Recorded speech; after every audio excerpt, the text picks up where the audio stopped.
Okay, anyone still here? Okay, 3 people here. I was trying to do use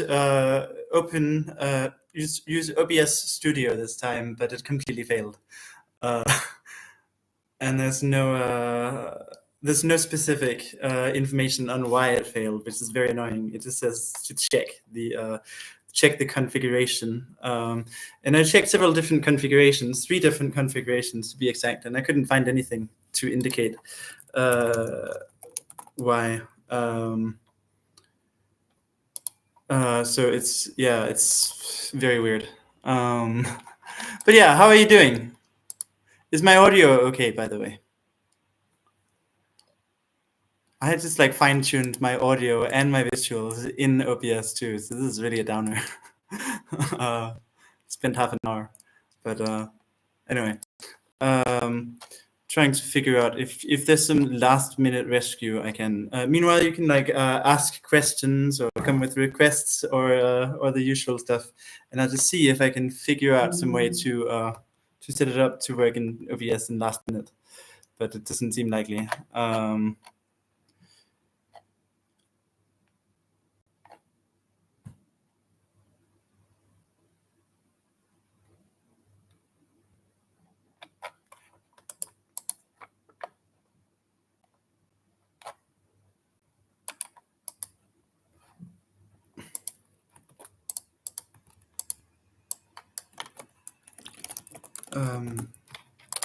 Let's see, any questions? What are you trying to set up in OBS? I'm trying to set up this like use OBS to stream with. Right now I'm using YouTube Studio for streaming. But you can see like the colors are a little bit faded, and the audio is not everything I could do with OBS. So it's unfortunate. Seems to be a very rare issue too, apparently. Like I just Googled the error message. Apparently it's extremely rare. There are like hardly any results. Yeah, nobody has a solution. That's very unfortunate. Wow. I could find exactly 2 relevant results on Google. So that's crazy.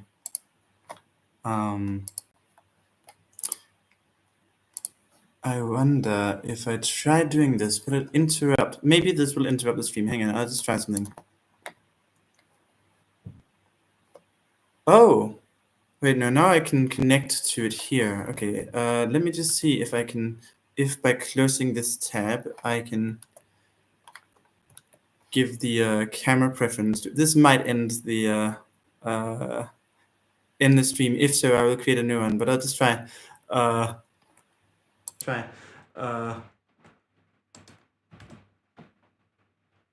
Can you still hear me?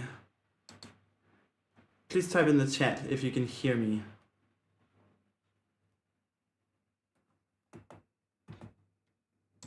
Doesn't seem like it. Okay. So it says I'm still live. Oh, you can still hear but not see. Okay.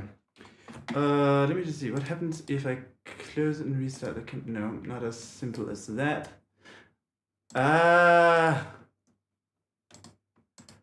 Okay, I will try to restart.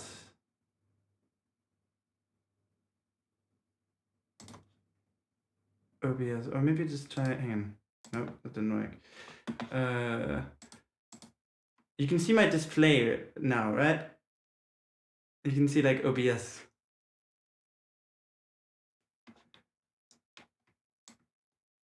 Sounds quite a bit more clear, yeah.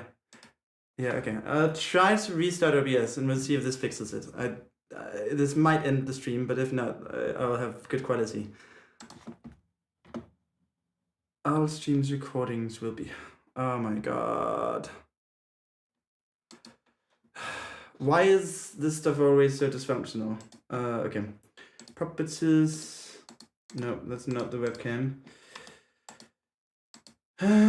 Okay, properties here. Integrated camera, deactivate, activate, no. Oh, there we go. Now you can see me, right? And the video is a bit warmer in color. And the audio is clearer. That's great. Okay. Now we're off. Things are working. Yay. Unfortunately, I can't see how many people are tuning into the stream because now it's just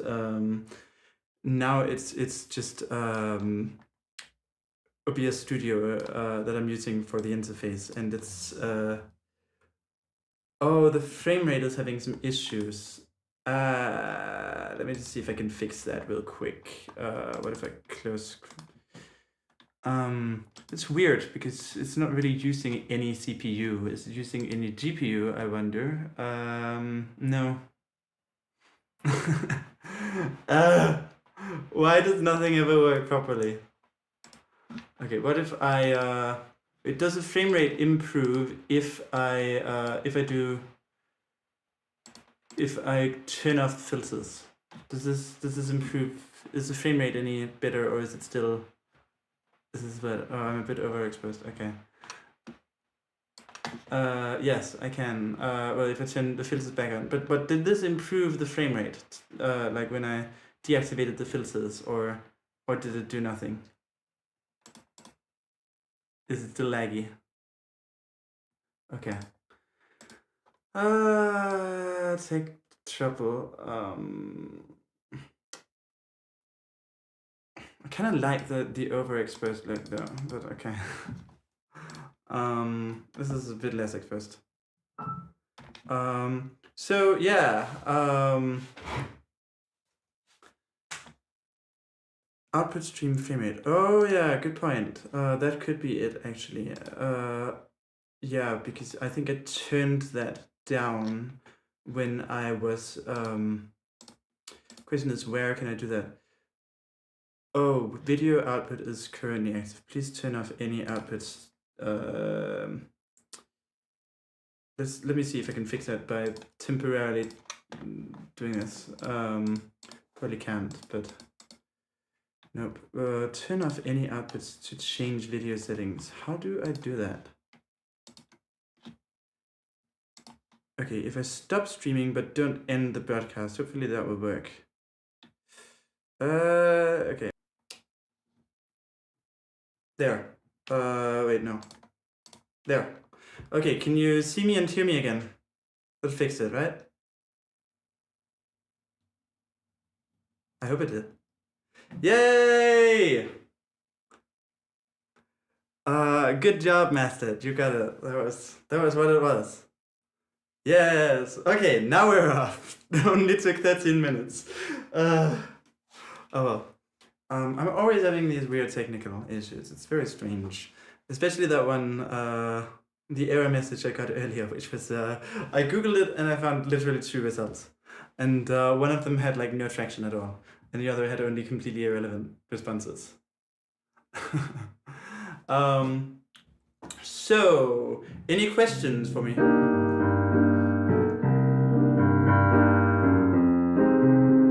Yeah, I look good, except I look sleep deprived as fuck because I didn't put on concealer and because I am sleep deprived as fuck. But aside from that, yeah.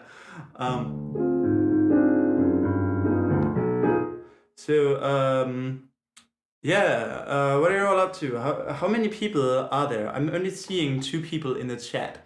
Do we have anybody else present? Sleeping is wait, what did he say? Sleeping is an optical is an optional quest anyway. Yeah, indeed. Well, okay, I don't know how optional it really is, but getting enough sleep is difficult.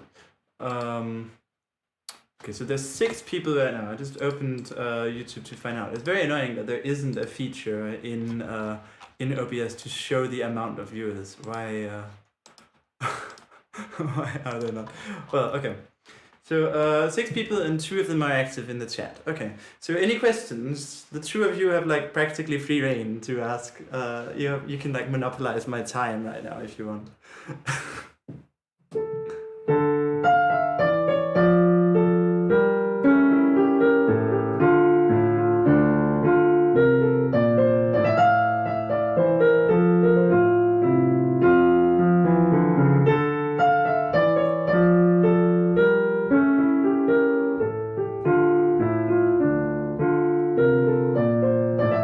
So nothing comes to mind. I guess I'll just start monologuing, unless you want to like keep hearing me play like easy piano pieces the whole time while waiting for for questions. So yeah, what have I recently posted? Oh yeah, I've posted about vocal strain and breath support. That's not really the interesting stuff yet. And then that cover, the this baritonal cover, that might be a good time, a good sort of occasion to talk about this concept of voice types that everyone is. Oh, tell about yourself. Yeah, actually, that's more interesting because the other is coming up in a video later on anyway. So tell about myself. So I grew up in Denmark, which is unfortunate. I can't recommend. And then I moved to the Czech Republic. Yeah, I grew up in this really weird place that sort of, I think it's been gentrified by now. And back when I grew up, it was sort of half very sort of Danish bourgeois, which is a very very particular culture actually. It's very sort of it's like sort of silent generation, but turned up to 11. It's like that, right? It's like just absolutely extreme. It's like imagine the most Protestant thing you have ever seen. That's what Danish bourgeois culture is like. And then at the same time, it was also a troubled neighborhood. Which is the case, I guess, for a lot of these. I guess that's actually the cliche of these like suburban hellscapes. But it wasn't really a suburban hellscape the way you have in USA, I believe, where you just have these like utterly identical houses for just like miles on end in every direction, which really does seem very dystopian. Thoughts on Messa di Voce. Yeah, it's SC Vocalton Reacts. If you want me to tell about myself, you gotta ask some questions about me, whatever you want to know. Thoughts on Messa di Voce, golden transitions. So for those who aren't familiar, golden transitions is a term used in complete vocal technique to refer to changes between transitions between neutral and metallic modes. So there's two transitions that people talk about. They talk about the golden transitions in highway, which would be something like hey, right, where you go to neutral, or the other way around, like hey. And then there's golden transitions in byway, hey, right, where you go to curbing fist. Yeah, my thoughts on these, it's a good idea. Practice adding and removing metal for sure. I'm more into the golden transitions in highway than in byway personally, but whatever floats your boat, I guess. So Messa di Voce, I want to say, that one I'm a little bit more, I have a little bit more of a mixed opinion on, because people do it way too soon. You shouldn't do Messa di Voce until you're quite advanced. It's a very, very difficult exercise. Until then, like, practice crescendos, and then when you get better, also practice diminuendos, and then only once both of those are very fluent do you practice tying them together into the Messa di Voce. Now, the thing about Messa di Voce is it's not a historical term, at least not in the the usage it currently carries, which is this very large crescendo, often a crescendo dal niente, which is a little bit more historical. But very large crescendo followed by a very large diminuendo, right? Like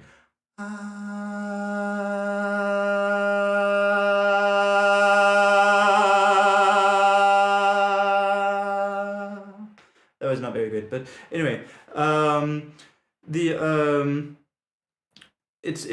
that's how it's used nowadays. But what it's historically not been a very common term. It doesn't, for example, Pavarotti didn't recognize it at all. But what it has been used for is describing a type of onset. Because the phrase literally just means placing or putting the voice, right? And the onset it has described has been the simultaneous onset, as it's also called. Now, Jenny Lind, the opera singer who's portrayed in The Greatest Showman, actually, was said to be very good at these Messa di Voce onsets. And they're like, you start from basically no volume and you just sort of pull the note out of thin air. So instead of a glottal onset, like instead of that you do And that's quite tricky. The way I would recommend practicing that, well, I wouldn't really recommend practicing that, but if you for some reason insist on practicing that, the way I recommend going about it would be to practice starting from a closed vowel, but which already has the right second form and frequency, right? So a closed vowel, but not o, right? So ooh, if you do that quickly, wah, you get this impression of wah. You gotta have more of an to get to ah.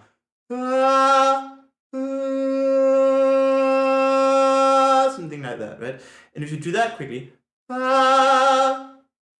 it seems like the ah is already there, because we hear the second formant more than the first formant when discerning vowels. Anyway, could you review The Death of a Bachelor by Brendan, specifically the Perioscope version? He has two different ways of singing the chorus. First time with a very restrained sounding quality, and then a more free approach on the second. Okay, do you have any like link with a timestamp ideally? Because that way I can just copy paste it and not have to. Because I can't really it was sort of pointed out to me last time that I should be careful with sharing audio when streaming videos. I'm streaming songs I'm analyzing because it could lead to a copyright strike potentially. So I'm gonna avoid like sharing audio, and therefore I don't want it to be too much of me listening, because then nobody else will be able to, you know. Then people just have to watch me sit in silence and listen for a few minutes. So it's best to have the timestamp. Anyway, so while you find that, any more questions from anybody else? SC Vocal Student React. What do you want to know about me?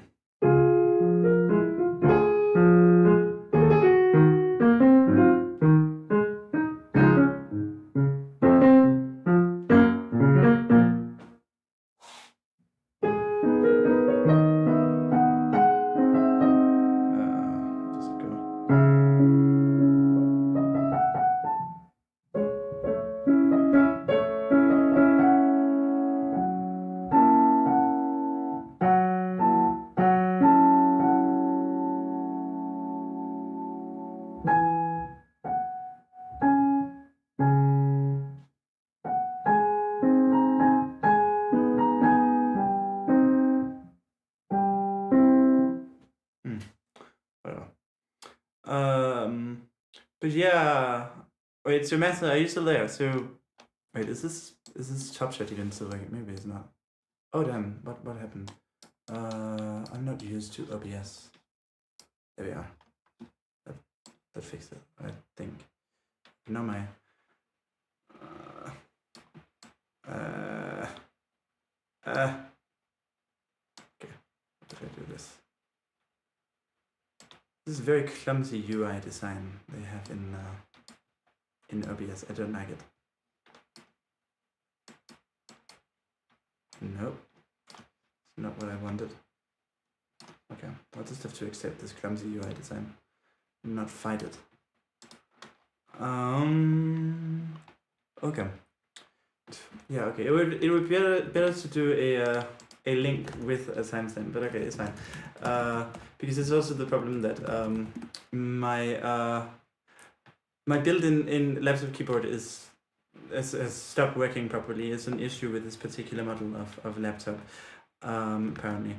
A lot of people had this issue where the keyboard started being defective after a few years. I wonder if it's planned obsolescence. It might be. I'm a bit concerned. Where were you trained? Where did you get your best training? So my best training is autodidact. That's the that's a somewhat disappointing answer. There's nowhere where you can go to get like the fundamentals of technique as I learned them. Well, you can learn them from me, I guess. It's so I would say like my technique is built up around something I learned at the very first seminar at CVI, where basically I misunderstood the difference between overdrive and edge. And now I've made that misunderstood distinction be the centerpiece of my vocal technique. But that's not actually CVC because it was a misunderstood version of CVC. But it works better than the actual version. So so there's that. Anyway, okay, I found the. Wait, no, what was it? It was a very specific version you wanted me to see. Let's see. The Perioscope version. I don't know what that is. I'll just search for it. Periscope. Periscope version. Periscope. Okay. And 051.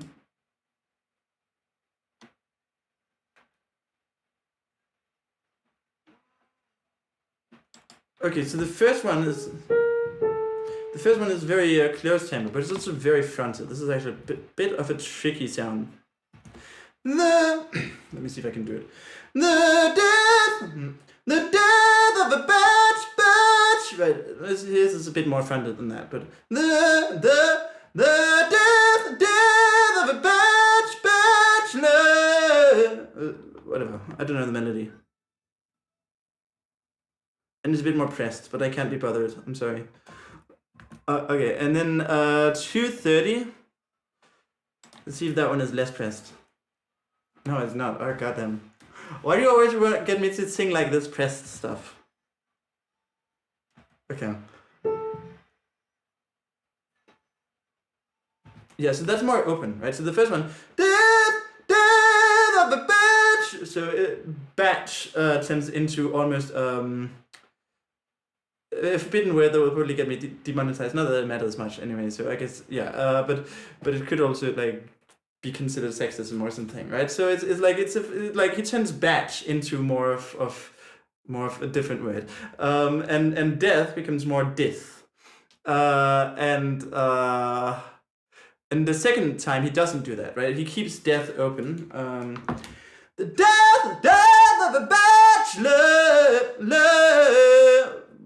Whatever. I don't know the song, but.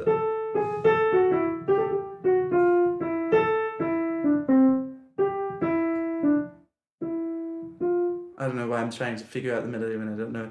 But the death of a bachelor. So there he has it open. Whereas the first one, death of a batch. Right. So it's different. And the first one is sort of more conducive to curbing, though he's actually like bypassing it. He's actually sort of managing to stay in fuller density as far as we can hear. But he does have a hold in it. So he has a quality, but he's sort of pushing through that. The death.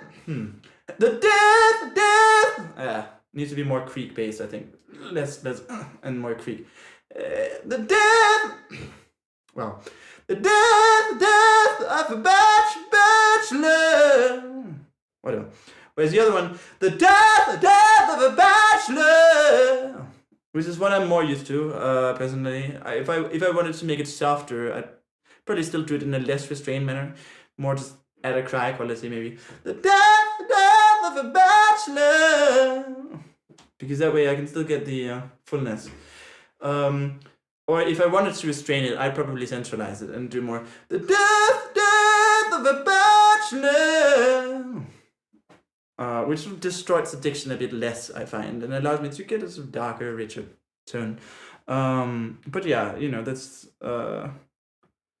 Wait, I might be wrong, but since this is a clip from his live stream without any of the official music, you should be good for the most part. I find live clips more bare bones, more helpful because it is easier. Yeah, I don't know, because it's actually the melody itself, it can be copyrighted. Well, I guess that sort of applies to my singing it back too. But yeah, I don't know, maybe. I find live clips / more bare bones singing more helpful because it is easier to hear the voice. Yeah. I mean, so eventually you learn to sort of bridge that gap just intuitively. You can sort of hear the difference, and that's something. So one of the disadvantages of online singing is of like online voice teaching is students often underestimate how loud something is. Especially beginners will often tend to underestimate how loud some given singing is. For example, if I'm teaching somebody how to sing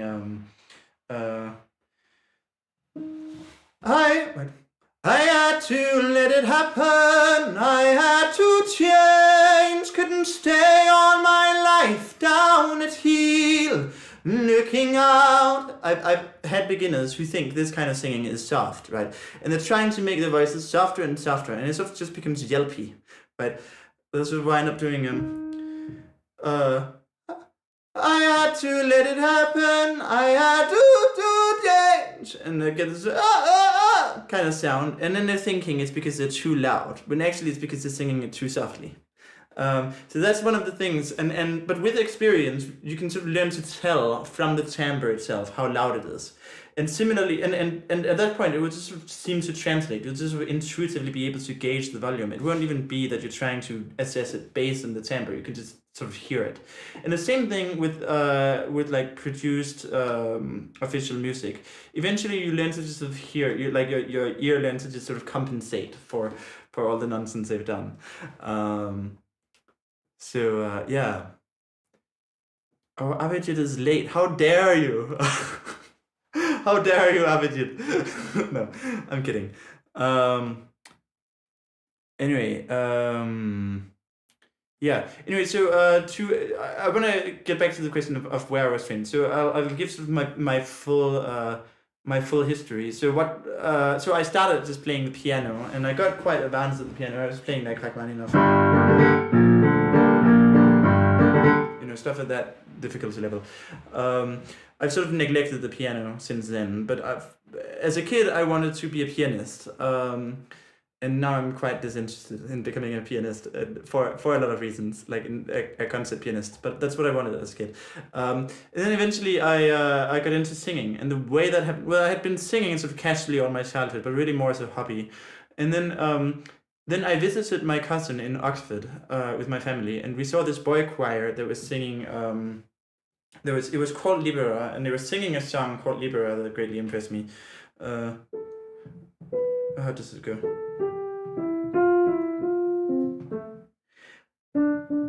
Libera me Domine di morte. No, it's not. Oh, it's a fifth higher. Let's see.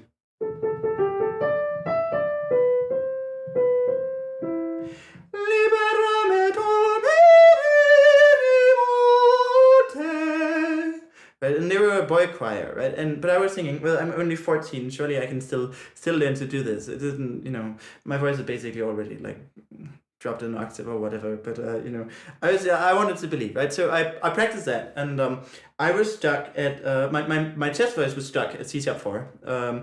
And I remember being very proud when I finally learned to sing an A5 in head voice. Or so I thought. Actually, it was an A4 that I mistook for an A5. So you can sort of tell that's how I started out. My modal range went up to C#4, and that was already very, very much a struggle.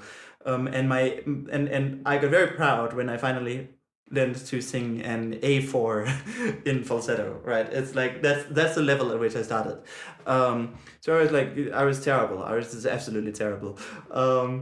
And I sort of gradually got a lot better, but mostly at countertenor singing. So I would sing this. I would actually sing a lot of. Seems a bit embarrassing now, but I would sing these like soundtracks from World of Warcraft. Actually, so one of them was.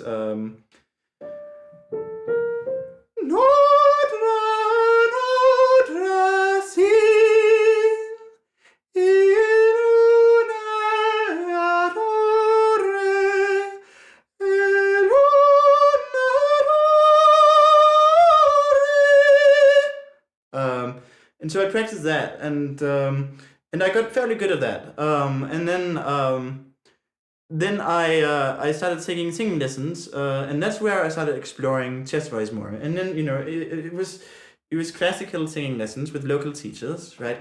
And I started out making the same mistake that a lot of classical beginners make, which was I would sing like this. Come, come again, sweet love doth now. Phlegm.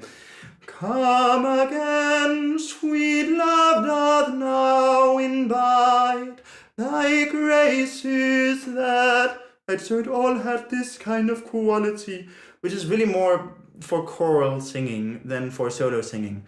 Whereas it was supposed to be more like, come again, sweet love doth now invite, thy graces that refrain. So there's no, this is not necessary. It's not necessary to mellow your tone. Let's take note, beginners. You don't need to mellow your tone. You don't need to think that it has to be a singing tone as opposed to a speech-like tone. No, it should, if anything, be more of a snarling tone, right? So like actually in the opposite direction. Don't make it mellower and sort of more soft to make it more musical. Instead, make it harsher and more sort of aggressive.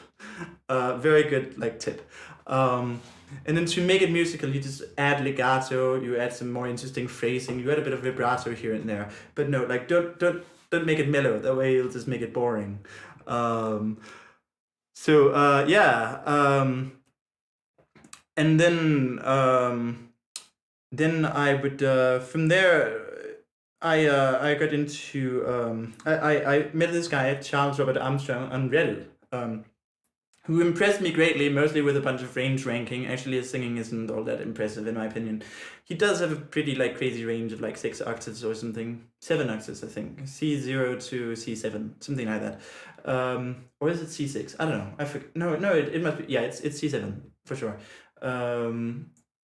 Yeah, and sometimes he counts his range starting from C0 and sometimes from the C1. I think it's that his C1 is consistent and his C0 isn't, or something, whatever. But this impressed me greatly, and he also seemed very knowledgeable about singing and dispelled a lot of bullshit. Well, it turns out a lot of it isn't quite as bullshit as I thought. Like the whole concept of head placement versus chest placement. There's actually some basis for that in that the vocal folds, when there's less vertical phase difference, less chestiness, they're actually sort of more acoustically coupled with the vocal tract. Whereas when there's more chestiness, they're more acoustically coupled with the trachea. So there's actually some basis for this concept of resonating in the chest. It's just the trachea rather than the chest. This is resonating in the head, meaning the vocal tract. That's actually real. That's acoustically something that's actually happening. So that's not as bullshit as I thought at the time. But he seemed to just sweep away all this bullshit, and I was very impressed. So I took lessons with him, and he would teach me how to belt. It was actually curbing he taught me, and a sort of very pressed curbing based on a lot of Valsalva. Right, he would have me do this exercise where it like sends up the body a lot, and then go like well, I would do it higher. I don't know how I did it. I learned to do that with like practically maximal Valsalva. I think I just used a fuck ton of effort. But anyway, that's what he would have me do. And it didn't work for closed vowels. And so he told me this was just psychological, right? And I was like, I eventually became pretty convinced that it wasn't, that there was some real difference there. And so I started doing a very deep delve into vocal science. That's when I really started becoming this like ultra vocal science geek. I hadn't done that before, right? And then I realized that it was actually me losing the yell timbre. Now in hindsight, I know that wasn't true either. I was actually losing the whoop timbre. I was actually like way too dark, not just a bit too dark. And so I got really into vocal science, and during this process, I heard of CVT through Tristan Paredes, actually, I started getting into CVT, and I think it was Michael Geller who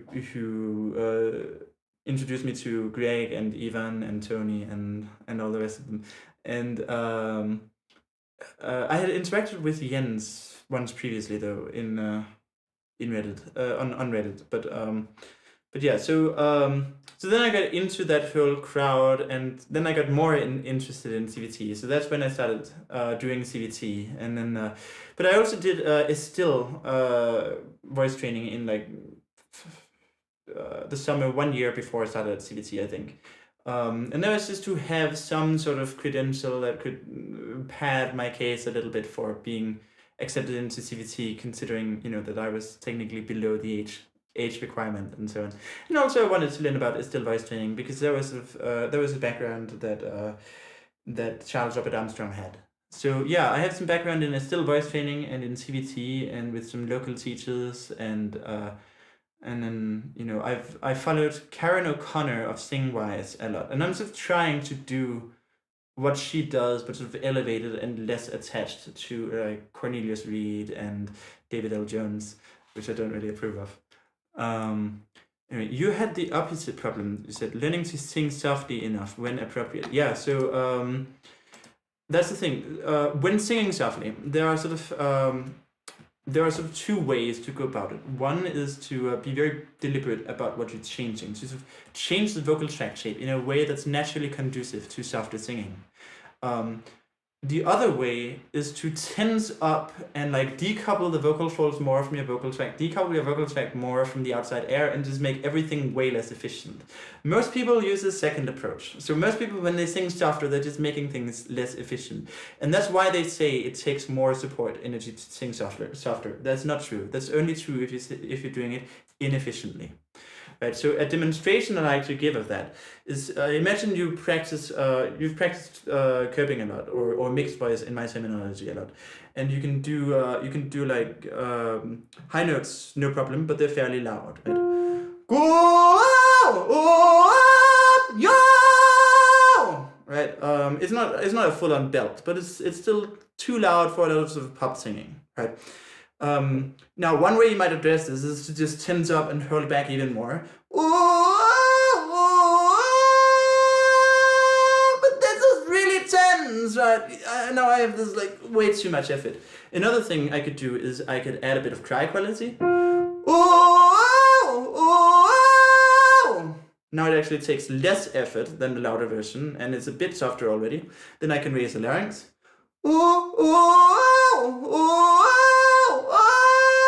Now it takes almost no effort and is very soft.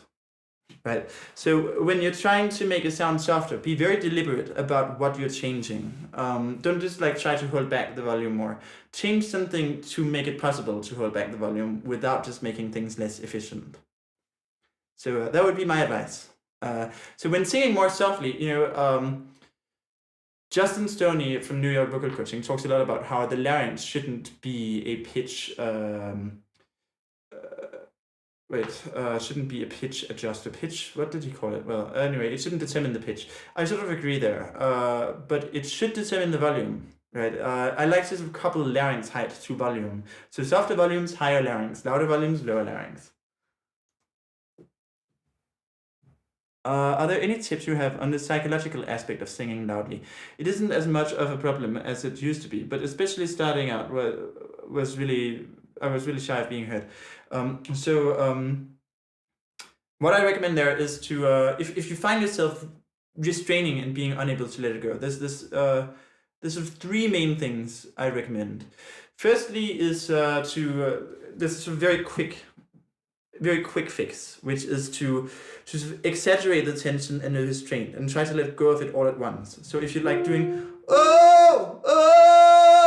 which is a bit restrained, right? What I might do is and then let it go all at the same time. If you exaggerate it like that, you can usually just let it out. But for some people, some people will restrain that process of letting go. So instead of they'll just do do this motion very carefully and self-consciously. And if it's that bad, I'd recommend practice singing some more assertive, aggressive songs. For example, it could be, at first I was afraid, I was petrified, kept thinking I could never live without you by my side. Something like I Will Survive. That could be an example, or some, Anastasia. Held my head high, knew I'd survive. I made it, donated, that's just the way it goes. Right? So really so that's basically another way to overcome it by turning it up to 11. Don't just sing loud, but sing really aggressive, really high energy. And try to channel that character. Now that's a pretty hardcore approach. This really that's the being thrown into the water and told to swim method of teaching, right? But it works very well for some people, right? And for the people where it works really well, it works fast. So that's why I like it. They can make a lot of improvement really fast by this method. Now the third one, if both of these fail, what I do then is make it less challenging. So I typically start with something relaxed and low, just to open it up, let go of the restraint, right? So that would be something like the fallen leaves drift by my window, the autumn leaves of red and gold, I see your lips. And then once you've got the hang of that, you can try gradually increasing the energy a bit, like songs that take more and more energy. Maybe you do Amazing Grace. Amazing grace, how sweet the sound. This is still fairly soft, but it's a bit less soft, right? And then from there, you sort of gradually take up the energy until you're doing something quite energetic and loud. But you take care not to increase the difficulty too fast so that the student doesn't become too nervous.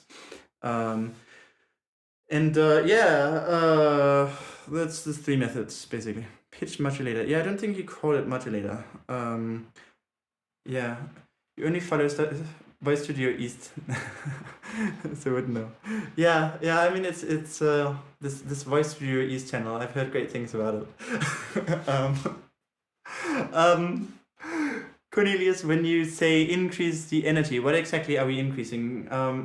So the reason I say energy instead of just loudness or twang or something is because it's everything, right? It's like more energetic articulation, more energetic bodily movements, not more tension though, but just more extroversion, more smiliness, like more mirth, right? More twang, more loudness as well, everything, just everything becoming more energetic, right? Because we can sing sort of lazily like this, right? The choice was mine and mine completely. I could have any price that I desired. I could burn with the splendor of the brightest fire, or else. So that's like that's very low energy, right? And then if you have like wait, that was good. And now that I'm without your kisses, I've been needing stitches. That's very high energy, right? Well, actually, it can get a lot higher energy than that, but that's high-ish energy. That's high energy for a beginner. By the way, if you want to really test your fundamentals, right? If you're working on the beginner skills, right, and you're trying to really sort of push them to the maximum, there's one song I would really recommend to see like how good you are at it, and that would be "Sweet Dreams" by Eurythmics. Is that one? Sweet dreams are made of this. Who am I to disagree? I travel the world and the seven seas, because it's very insistent, and that insistent quality is difficult to get. Anyway, flageolet connecting with head voice is the most difficult thing in singing. I'm not really the right person to advise you on that, I'd say, because I'm not very good at flageolet. But what I can say is that theoretically, at least, what should help is get a low second formant, but still a lot of pharyngeal narrowing. So it's like lowering the upper lip, not using a too large mouth opening, larynx fairly low, etc. All of that should theoretically help. Assuming you really mean, right, but that's assuming by head voice you mean what I call head register. If you mean falsetto, then it's a different thing.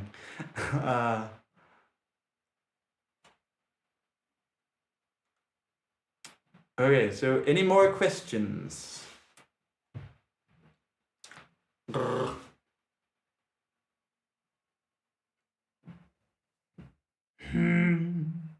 When I hear my Louis Armstrong impression.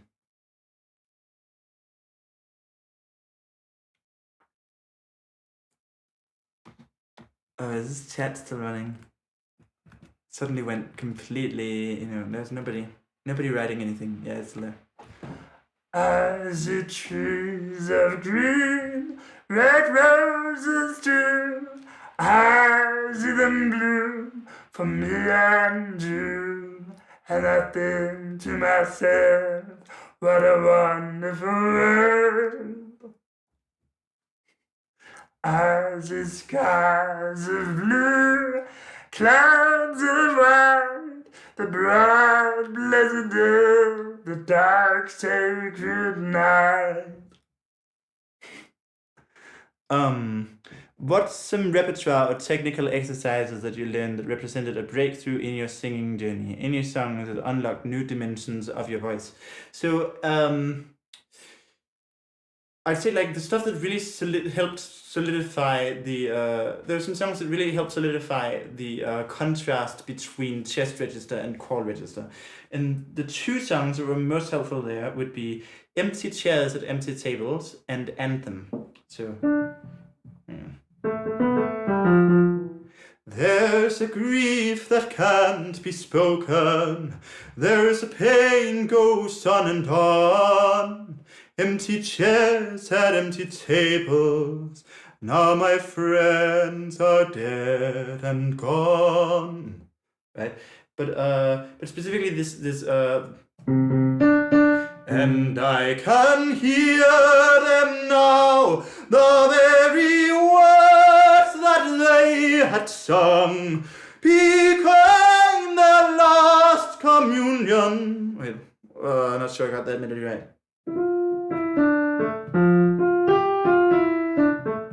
I probably did. Anyway, although for this purpose, actually, this would be a better song. Past the point of no return, no backward glances, our games of make-believe are at an end. Right? And a lot of Phantom songs. This is a higher key than original, I think. Past the point of no return, no backward glances, our games of make-believe are at an end. Right, that's one. And then there's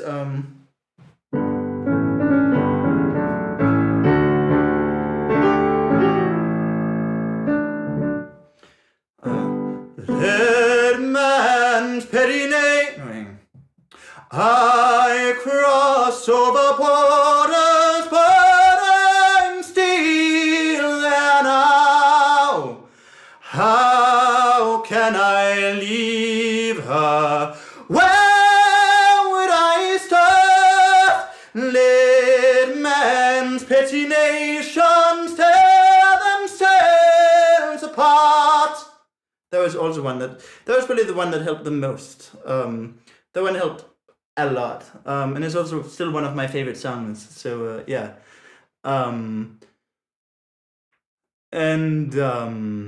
what's some repertoire? Oh, that's the one I just answered. Oh yeah, and also actually, they say that there ain't no place to start a family. Right down the line, it's been you and me. So it got me very good at switching between mixed voice and sub register, right? Right down the line. This is more for sub register there. Line, it's been you, and then right back to mixed voice, right? And then later on, it also helped me get these sort of open, soft, belty sounds. And being apart ain't easy on this love affair. Two strangers learn to fall in love again. I get the joy of rediscovering you. And this part. But oh girl, you stand by me. I'm forever yours, faithfully. And I was actually just teaching this earlier today. So what I want you to notice is the way it sort of suddenly opens up. It's really playing a lot with these contrasts here.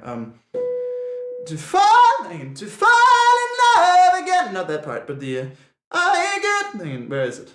But oh girl, you stand by me, I'm forever yours. Right, it sort of suddenly goes very large in sound. I'm forever yours. And I think of it as like opening the floodgates. Right, and then it lands heavily. This also taught me to land heavily instead of like floating down. Right, I'm forever yours instead of this faithfully, faithfully, which is kind of lame, right? Instead I go, I'm forever yours, faithfully, right? There's like a collapse there, faithfully, which makes it a lot more alive, right? Because then I also get that shuttle in the sound. Faithfully, as opposed to faithfully, kind of lame, right? So that song also helped a lot. Anyway, I'm not sure if you teach much about subharmonics, but is there a way to make them sound deeper? I don't know, maybe like do distortion subharmonics. I guess that's the advice I'd give. And lower the larynx, I guess. Yeah, lower the larynx. It's a good bit. But I don't really do a lot of subharmonics, so that's.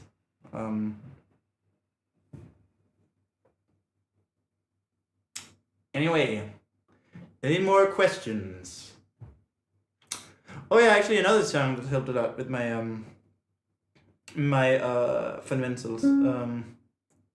Actually, so there was this period during lockdown when I couldn't go to the practice rooms. I would practice at home, and I'd have to practice somewhat quietly, not to annoy the neighbors. So I practiced a lot of this sort of more lyrical tenory singing, and I'd work a lot on "Don't Cry for Me, Argentina." You know, it won't be easy. It won't be easy, you'll think it's strange when I try to explain how I feel, that I still need your love after all that I've done. You won't believe me, all you will see is a girl you once knew, although she's dressed up to the nines. So that was one. But the one where I really started working a lot on mirth, right? The origin of the mirth meme. Proud of your boy, I'll make you proud of your boy. Believe me, bad as I've been, you're in for a pleasant surprise. I've wasted time, I've wasted me. So say I'm slow for my age, a late bloomer, okay, I agree. And that I agree is very tricky, right? I agree. Because it's very tempting to make it too fronted and go, right? But we need, I agree. So yeah, work on everything. When taking modal voice higher, is it something that happens over time as you get better, or something crucial that can be discovered and developed? Yeah, it's something that happens suddenly, basically. It's not something where you gradually work it a semitone higher. There are these sort of natural range limits, and it's about the coordination you're using. There are coordinations that will get stuck at certain pitches, and that coordination will never work beyond that pitch. You'll need a different coordination. Right, so an example is if I do a very, very spacious chord register, it will get stuck at A flat, or maybe the A if I'm really sort of very precise with it, but it just will not go higher, right? It will not go to the C5 if I'm doing this.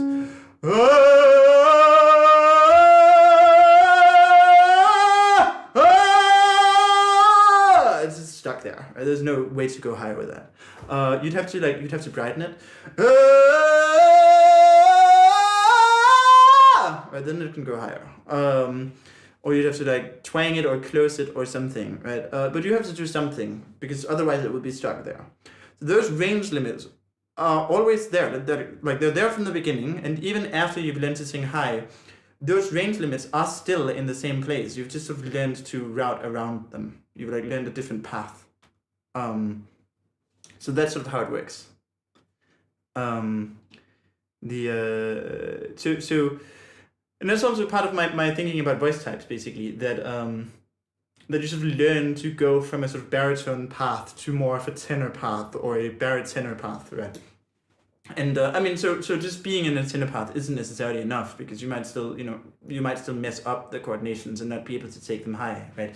You can be in mixed voice and still be stuck at G4, right? Actually, very common. I don't see a lot of people who are unable to get into mixed voice. I see a lot of people who think they are unable to get into mixed voice, who keep trying to get into mixed voice, but who are already stuck in mixed voice and can't do chest voice, actually. But who think they haven't found mixed voice because they're still stuck at G4. But you could do a G4 in mixed voice. It's just like, that's not very good, right? Ooh, this is still mixed voice. This is not a good mixed voice. Ooh, and it doesn't go high, right? So what you need is like more intensity, more buzz, more twang, right? Ooh, ooh,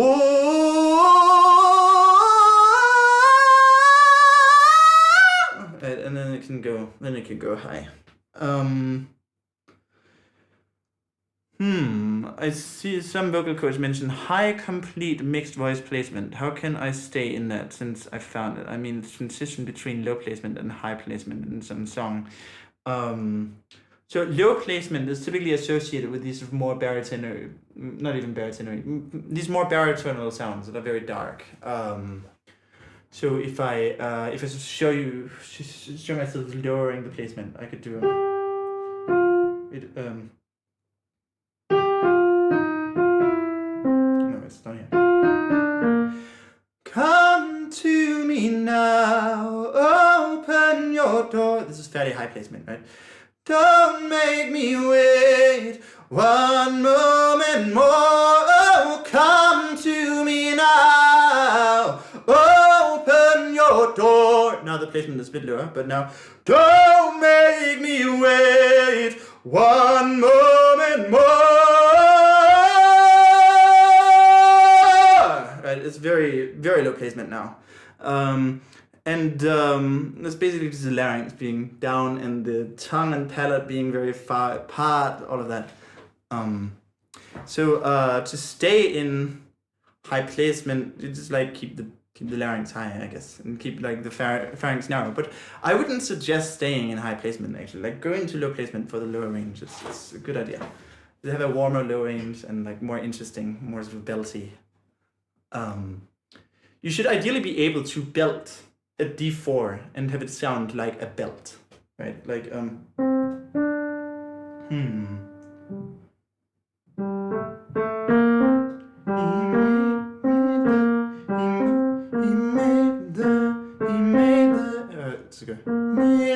okay, yeah. He made the devil so much stronger than a... No, yeah, is that how it goes? Yeah. He made the devil so much stronger than a man. That's a bit lame. Hang on. Hellfire, dark fire. Now, Gypsy, it's your turn. Choose me your pyre. Be mine or you will burn. Like this really dramatic quality. Already at the D4, you should be able to make it sound like a belt.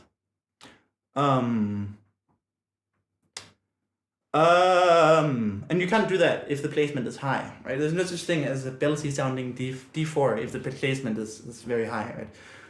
If you start from say, oh, this kind of, oh, and you take it down here, oh,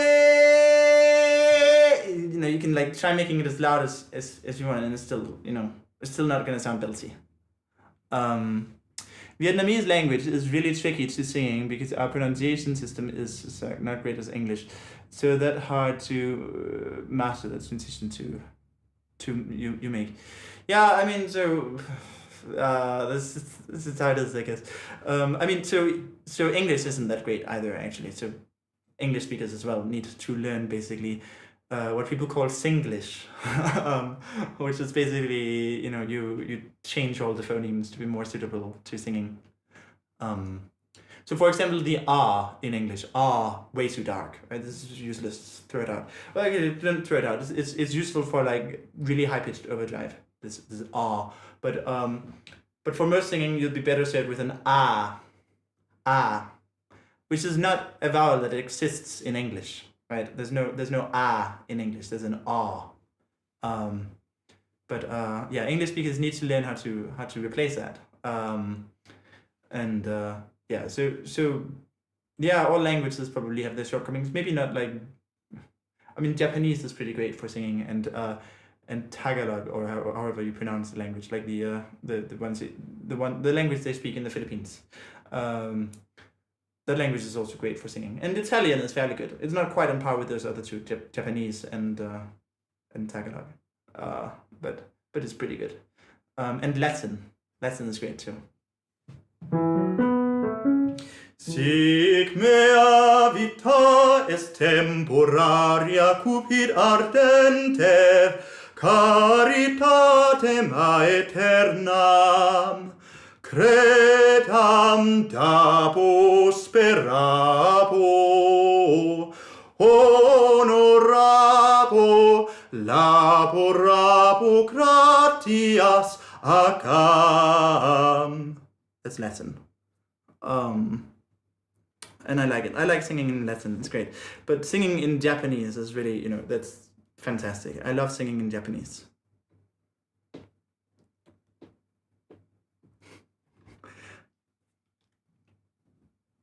So, any more questions? I don't know why I keep doing these like uvula trills. Anime fans.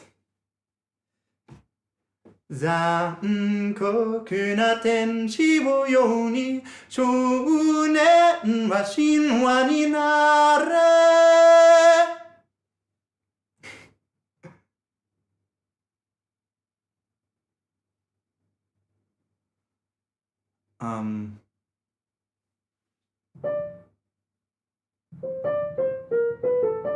What is it?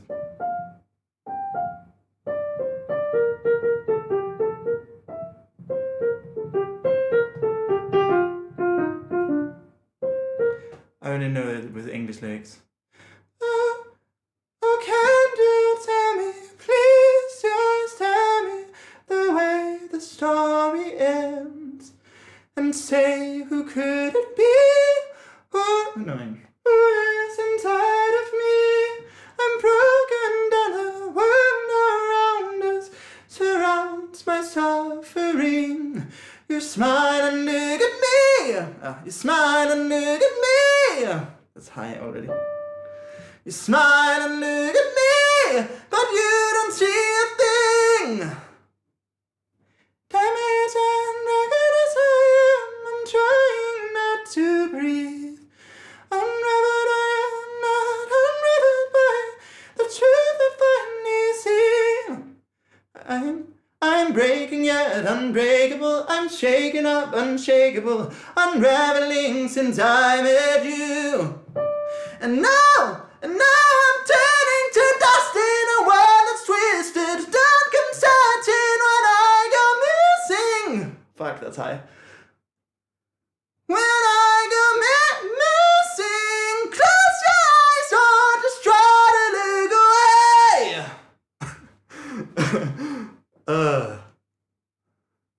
That was a really good distorted note. Can't usually do that. And now my pharynx is tight. God damn it. I see if you can actually see it. Maybe you can. Not with this lighting.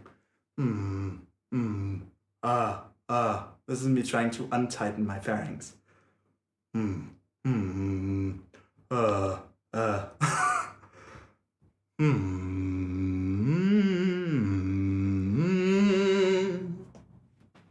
Autotune.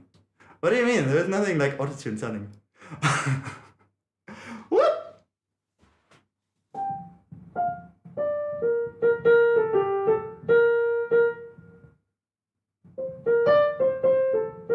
It's who I still should be.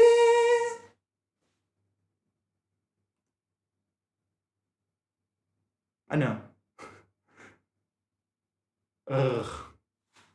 Okay, any more questions?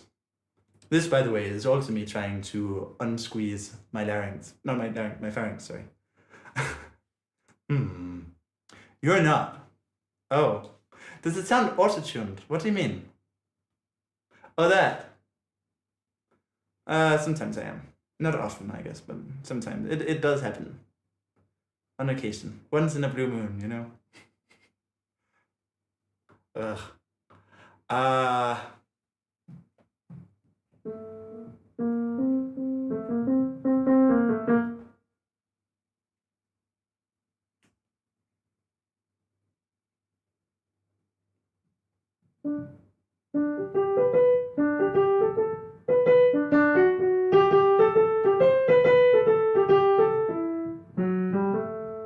I close my eyes and I can see a world that's waiting up for me, that I call my own. Through the dark, through the door, to where no one's been before, but it feels like home.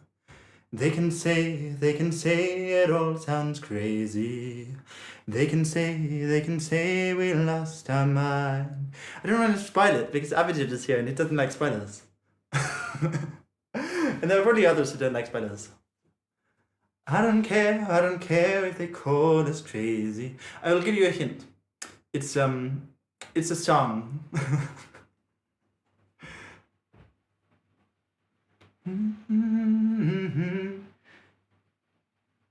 We can live in a world that we design. Wait. Oh, wrong key.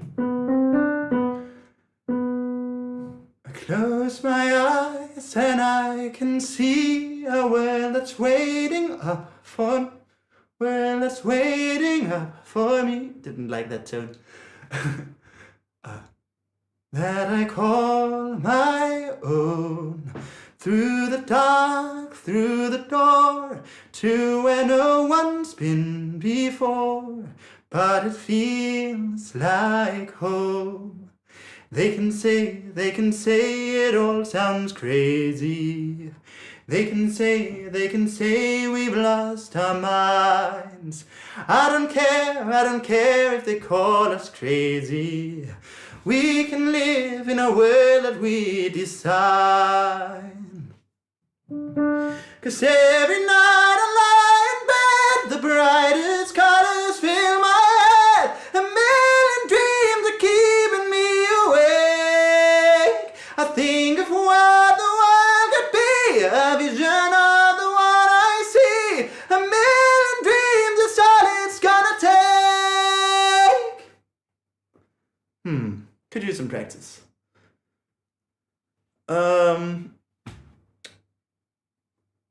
A part of the story of one sky. Well, I have to learn that. Maybe for like some later live stream. You'll have to tune in again at some later point. Let's see. What else could I sing to show off?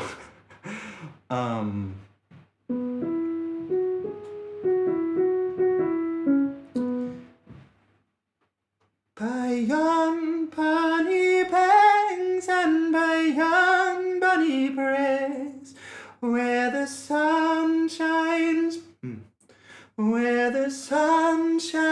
bright and almond, where me and my true love will never meet again, on the bunny banks of almond.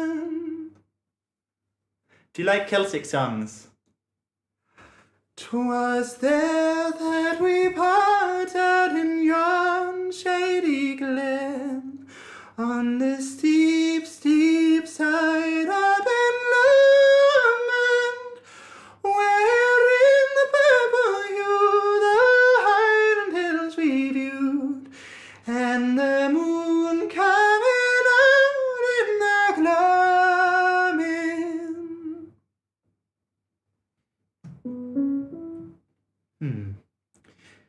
Oh, ye'll take the high road, and I'll take the low, and I'll be in Scotland afore ye.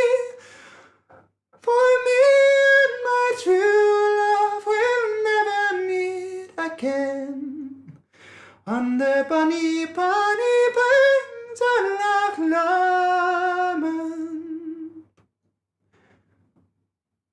The wee birdies sing and the wildflowers spring, and in sunshine the waters are sleeping, but the broken-hearted cans nay second spring again.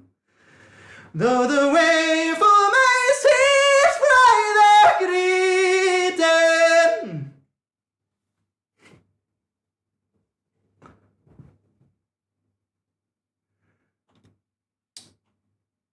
Yeah, when it comes to taking it lower, sorry, having a really low falsetto range,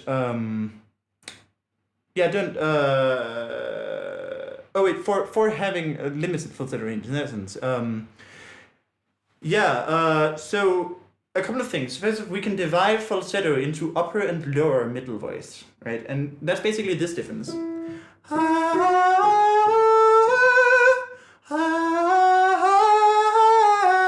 That's lower middle voice, right? And then upper middle voice. Or if I do them both at the A.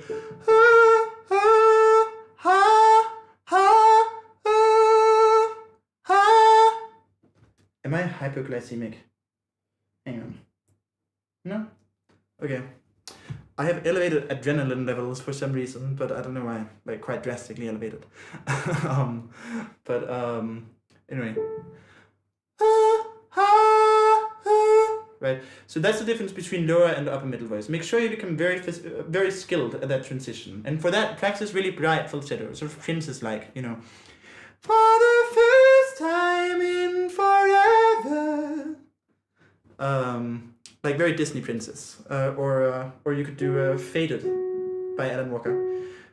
These shallow waters never met what I needed. I'm letting go a deeper dive. Eternal silence of the sea. I'm breathing.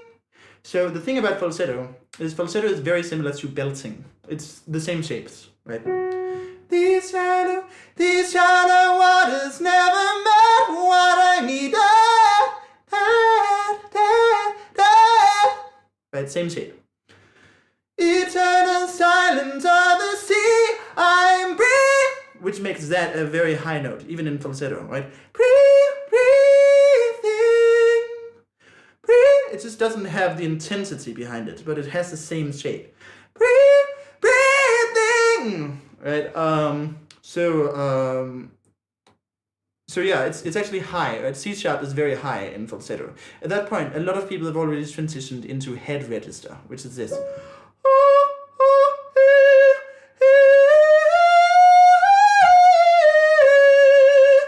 Right? Or a bit brighter and more breathy. Now that's not really the same register anymore. That's a higher register. So become very good at that, and you can do that by whooping. Woo! Woo! Woo! Right? Practice that, and then practice the transition. Now that transition is really tough if you're hoarse. So helps to do this while your vocal folds are in great condition.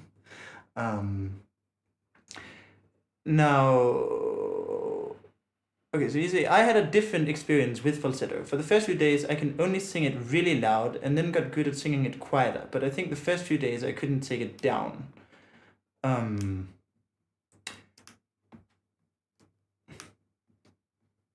but still quite fronted. So, or like in woman, but still quite fronted.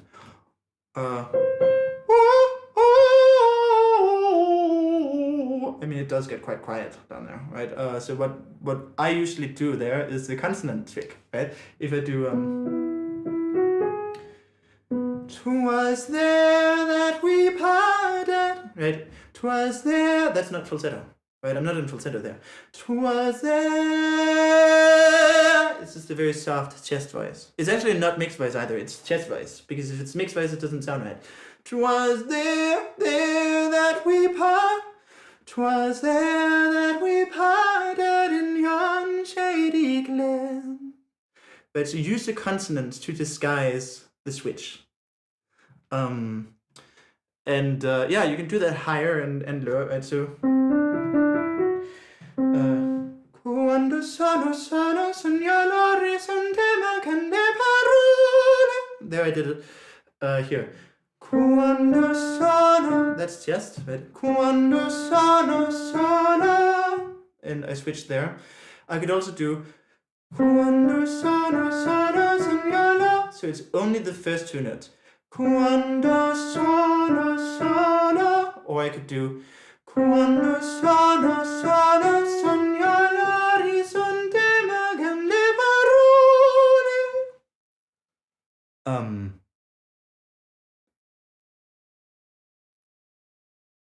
Oh yeah, about the wooing, like sports fans, I can do the sound, but it doesn't seem to go that high. But I can sing up to C#6 in falsetto sounding quality, but it feels very different than the wooing low. The wooing sounds very different to chest voice. Yeah, so the wooing is head register, right? To get it more similar to chest voice sounding, you have to go into falsetto, right? And so if you have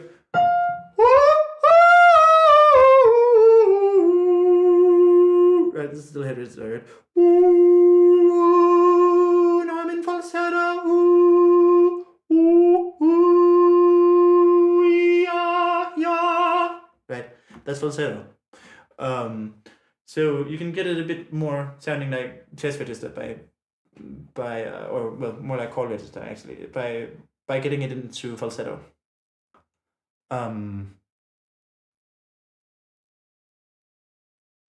How to sing the word save in B4 pitch with bel canto quality.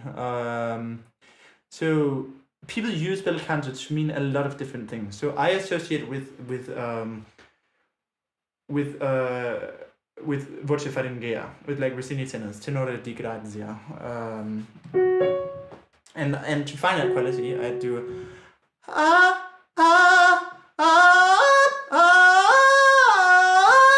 and then you have the quality, right? Save,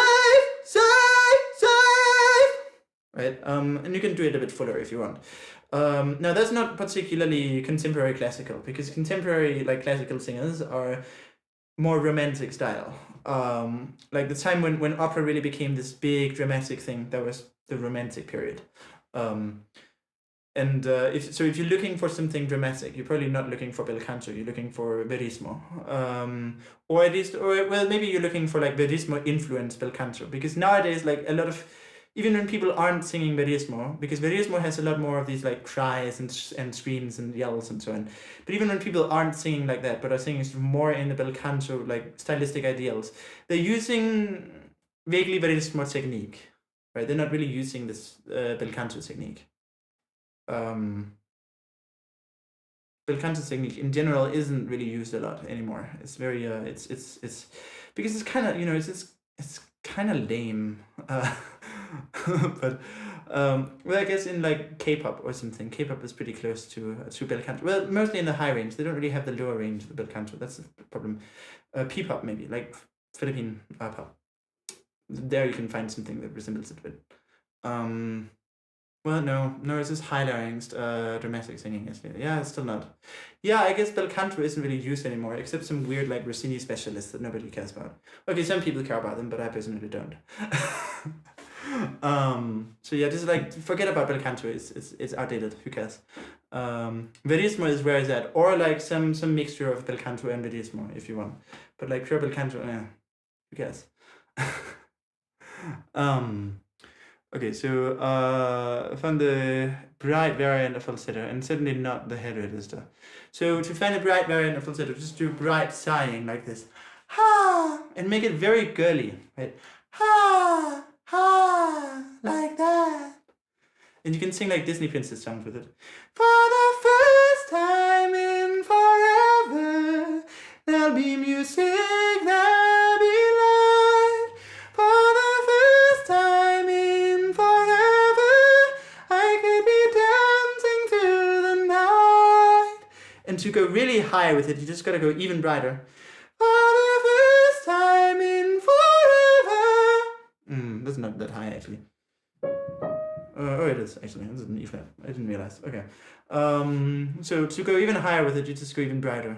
I guess I've gotten better at that since last I tried, because it didn't feel high at all, but it used to.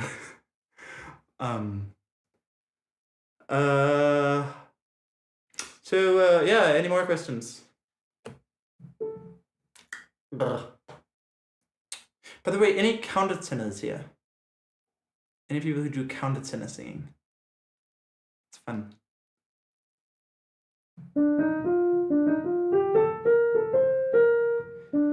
In my life I have all that I want. You are loving and gentle and good. But Papa, dear Papa, in your eyes I am still like a child. That was no good. But Papa, dear Papa, in your eyes I am just like a child who is lost in a world. No more words, no more words, it's a time that is dead. There are words that are better unheard, better unsaid. In my life, I'm no longer a child, and I yearn for the truth that you know of the years ago. Because if there are any countertenors here, develop your falsetto a lot, then develop pharyngeal voice a lot, and then learn to belt in the countertenor range, because then you can like throw in the belty passages from these like musical theater songs, which is great. I love that.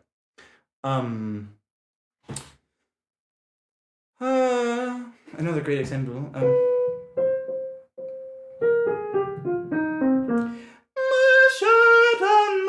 Me now, I pray. It's hard enough, I've lost my pride.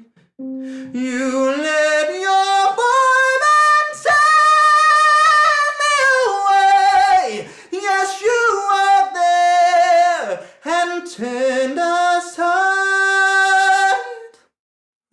The E flat was not good.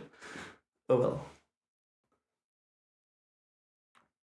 Are any of you still here? The chat has gone dead again. Or maybe, top chat. What if I said live chat?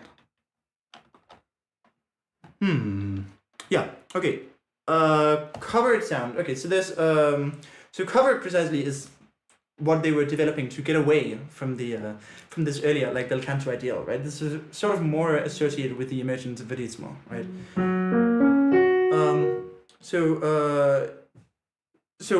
Covering, so Pavarotti has sort of gotten people confused with the term covering. Covering does not refer to this change. Covering refers to this change. Right? The second change is called girare. That's covered.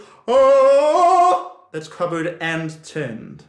Now, to take that higher, to narrow the pharynx a lot. To develop your pharyngeal voice a lot. So start by that, right? By doing that.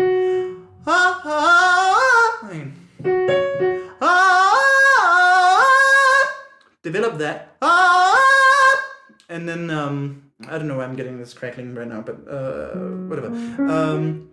Develop that, and then sort of add some more oomph to it with by going in a more chessy direction. It helps to add a little bit of Valsalva, maybe, like Pavarotti has that in his sound.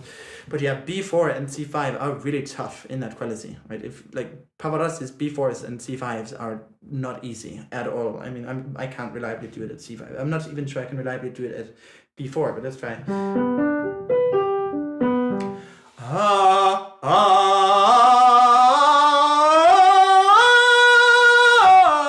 A little bit weak. Oh, that was not good. Too much airflow. Anyway, yeah, practice that for like 20 years, like Pavarotti says, and then you'll get there. Oh God.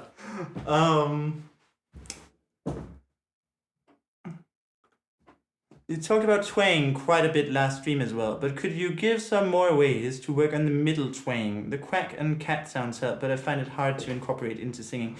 Yeah, middle twang is difficult. It's difficult for me too. It's the one I'm worst at of all the three. But the one cue I really like to use is to imitate the sound of cry quality without adding the cry quality. Right. So if I do cry quality, and if I don't do the cry quality, but now I add some middle twang to thin it.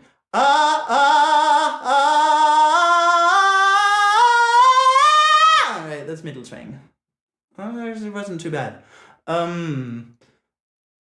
Your singing is so nice that it is fun to just listen sometimes. Oh, thanks.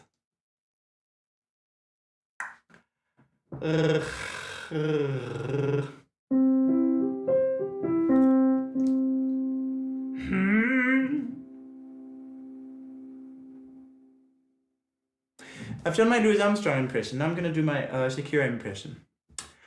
Gotta find the Knödel first. I'm having trouble with that right now. Okay, there we go.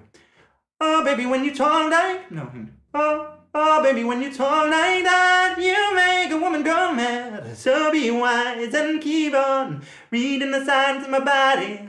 I'm on tonight and my hips don't lie. I'm starting to feel it's right.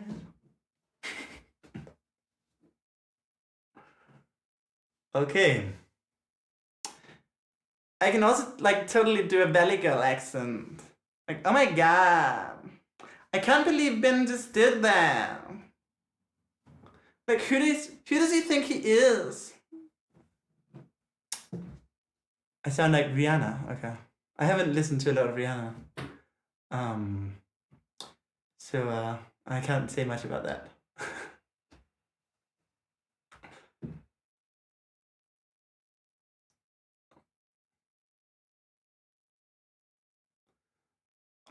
I don't know what he's done. Ben Bernanke. Yeah, he could be Ben Bernanke. He's done a lot. Which I have very mixed feelings about.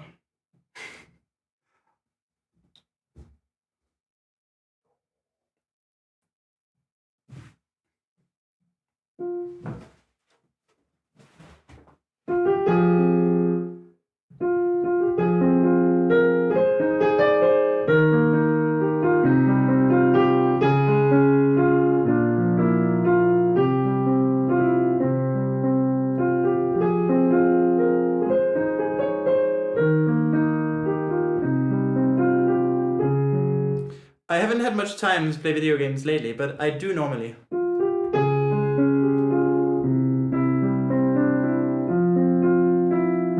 I like games that are difficult and punishing. Getting Over It with Bennett Foddy is one of my favorite games. I also like Up and didn't really like Pogo Stock for some reason. It just feels too... Because it's because of this constant timing. You're not really allowed to like decide on your own rhythm or something.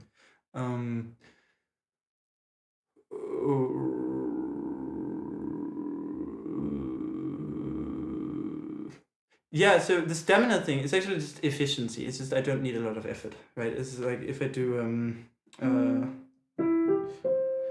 let's do, what can I, yeah, let's see,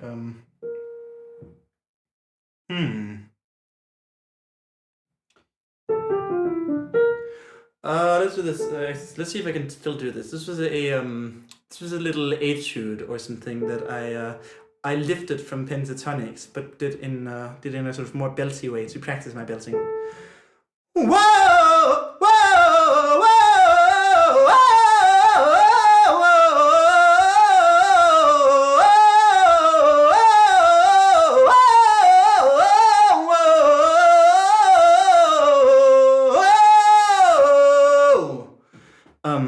that's just efficiency. It's not a lot of effort. There's no there's none of that in my technique, right? There's no and there is a lot of that in a lot of people's technique, and it's even the people who don't think they have any. So and that makes it less efficient. Ah, nice. I'm terrible at getting over it. My first clear took me more than 20 hours, which is like really really bad. But I also sort of wanted to prove to myself, because most things I'm good at. I've always been sort of talented at. I've always been sort of ahead of the curve, learned faster and so on. Getting over it was something I was just naturally absolutely crap at, right? I was just absolutely untalented at that game. And I wanted to see, can I become good at something where I start out as just like mediocre, or not even mediocre, but like outright untalented? And the answer was yes, I still can. So now I can clear it in like 5 minutes, which is still not great at it, but it's still, even being able to clear it once is like most people never clear it once. It's like 4% of people or something won it like once. And now I've cleared it 50 times. Steven Universe song. Oh yeah.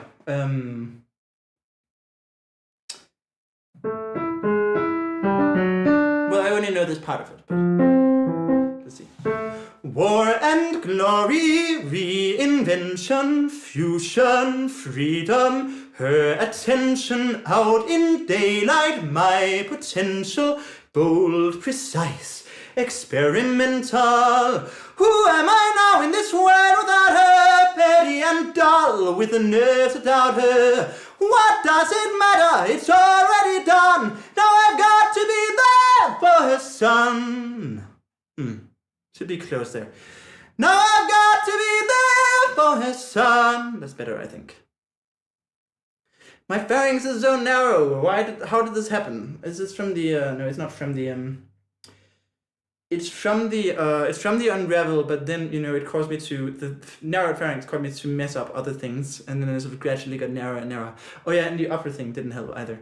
And let me just see if I can do something about that. I was like, so when my pharynx gets narrower, it's like my chest voice sort of gets weaker. It's very weird. Like as soon as my pharynx narrows and stays narrowed, it's like it's the bane of my existence. My pharynx being like. Which happens when I mess up something really high and light, like the Unravel song. Let's see. Ka ka ka ka ka ka ka ka. Okay, it's actually not that bad this time. Ka ka ka ka ka ka ka ka ka. It's pretty bad, but it's not that bad. Okay. Go go go go go go go go go go. I think there will be a replay, unless using OBS has somehow messed it up. There will be a replay. Go go go go go go go go. I don't have the E flat right now. The E flat is always inconsistent for me. Even the E is somewhat inconsistent. I used to have a perfectly reliable E2, and that was when I was 17. When I was 17, I already had a perfectly reliable E2, and now I don't. That's fucking stupid. Yeah. So, but yeah, okay. Now my chest voice is sort of back. That's nice. It's still a bit of residual pharyngeal narrowing, but it's fine. But yeah, stamina.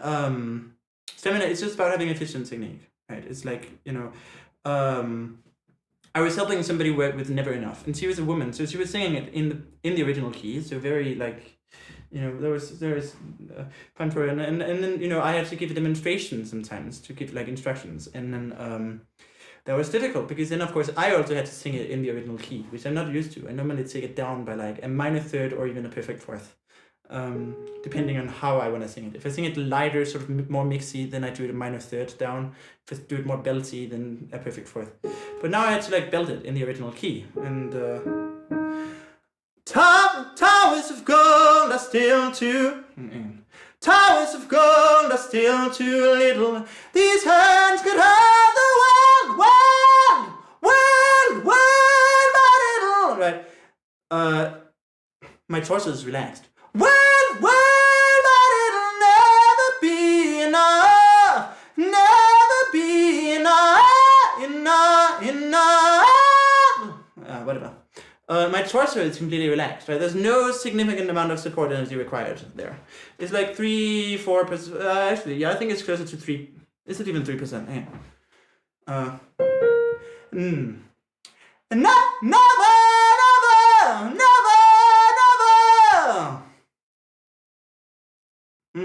It's like 1.5% support. Right? If 100% is the most support I can do, the most support energy I can generate, I'm using about 1.5% for that. So that's the stamina. It just doesn't take much effort. Well, I had to develop stamina in my face, actually, because when I first started singing this way, my face would get really tired. I would literally just feel like, my cheeks would be like, and everything would just get tight. But that's actually, that's a good thing, because then you give your facial muscles a workout, and that's great for facial attractiveness. So that's another benefit.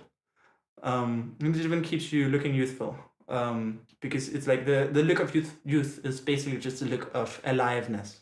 Well, it's not only that, but if you look at some 70-year-old who looks really youthful, it's because their face is very active.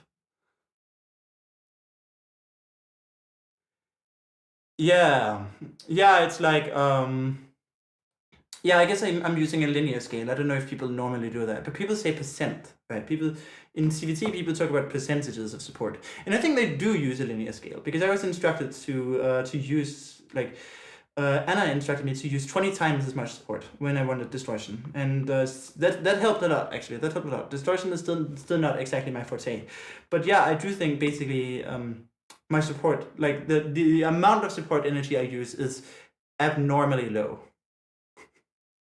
Basically, my singing is unsupported. And I believe in doing that, right? That's because it gives this sort of, it gives this very like pleasant quality of like minimal pressing, which I like. It like very sort of flow phonation direction. Yeah, okay, so to raise the larynx, I have 2 exercises you can do. One is one I recommend starting with. So practice doing, let me see, what are the vowels I do?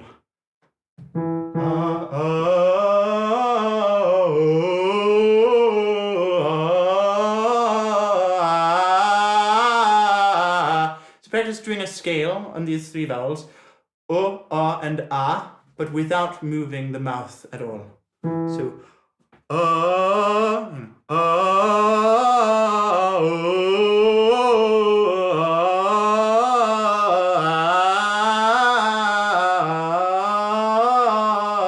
right? And that way the larynx will have to move instead.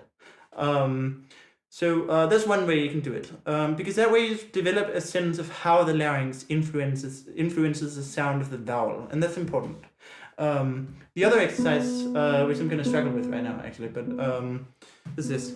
No, actually I'm not. Interesting. Okay, so it really is just, because I feel like I'm hoarse, but I'm actually not hoarse. If I were hoarse, I would struggle with this exercise. It's just the pharynx being squeezed, apparently. So you can just drop that 4th step if you want a pop sound, right? So first, a very light onset on an M, but keep it very clean, a clean glottal onset. So not fettered, and not pushed, but just like the note just begins, and it happens to begin with a glottal onset. So yeah. Now you have this sort of bright, soft chest register with a bit of nasalience, right? And you can use this for like a lot of pop, right? Treat you better than he can, right? This quality. Well, I went into chord register at the top, but aside from that, it's the same. I never wanna hear you say I want it that way. That's the same quality, right? And then every night I lie in bed, the brightest colors fill my head. A million dreams are keeping me awake.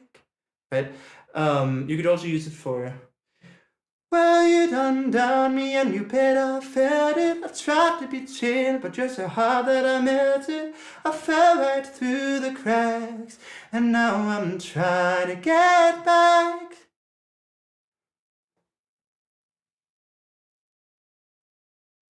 So those are the two exercises. So first one,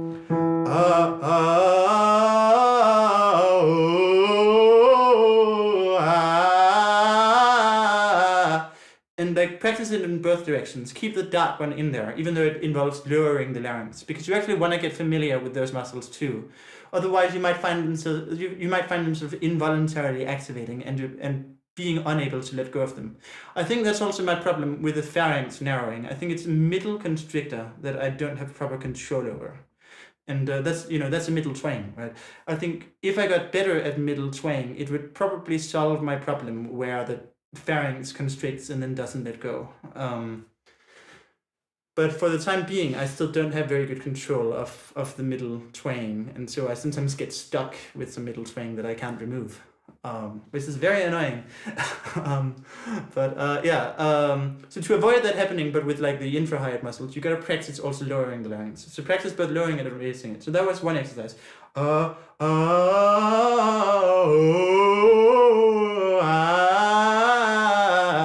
And the other exercise, and don't when you're just doing these exercises, don't go higher than B3. At least until you're very good at it. Like even if you want to sing higher, just practice that in the song itself. Don't practice taking the exercise as high as the song goes, because you want this exercise to be very perfect, ideally.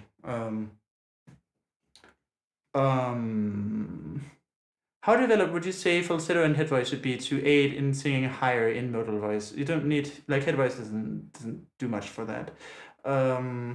Falsetto does. Which is why I didn't include head voice in my beginner's course, by the way. Only falsetto, because like head voice is basically optional. You don't need to develop your head voice if you don't want to. But your falsetto, you do need that. I'd say it should be developed enough to the point where it doesn't sound exasperated, right? It shouldn't have this sound. Not even a little bit, right? Not even. It's still too exasperated. It really should be very.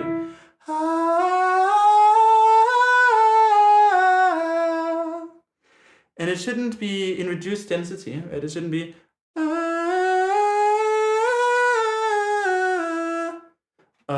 So you should be able to do that. If you can do that, that will help a lot.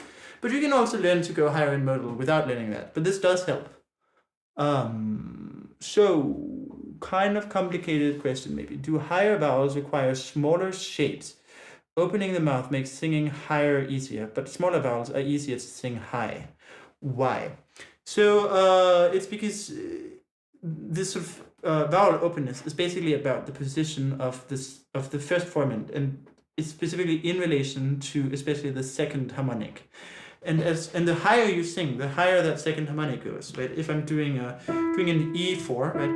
Hey, hey! Then it's very easy to keep my first. Then like this, the second harmonic is only an E5, and it's very easy to get my first formant above an E5. But if I'm singing at G4, then it's G5 that the second harmonic is at. It's still pretty easy, right? Hey, hey! But if I go even higher, at C, it starts being difficult. And then you have to be more careful about things like making it a little bit screamy to get some twang, raising the larynx, etc. Hey! Hey! That's terrible. Hey! Hey! There we are. Hey! I don't often sing C5s open. That's why it's a bit of a struggle. I would normally close the vowel there. Hey! But yeah.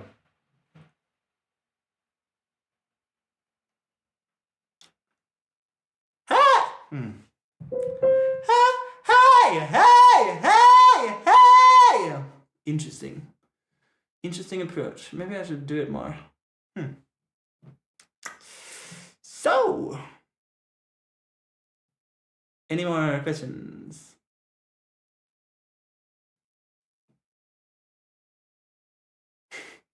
I don't know why I'm doing crazy Asmongold eyebrows. Oh yeah, somebody asked me what video games I play. Aside from like those getting over it games, I also like Realm of the Mad God, and used to like Path of Exile, but the community has ruined it. And used to like World of Warcraft, but same thing there. The community has ruined it. I've played a fair bit of Skyrim. Oh, and Terraria. I was very into Terraria modding. I made an RPG mod that got 100,000 downloads. Became the most popular RPG mod. And one of the most popular mods. Which is fun.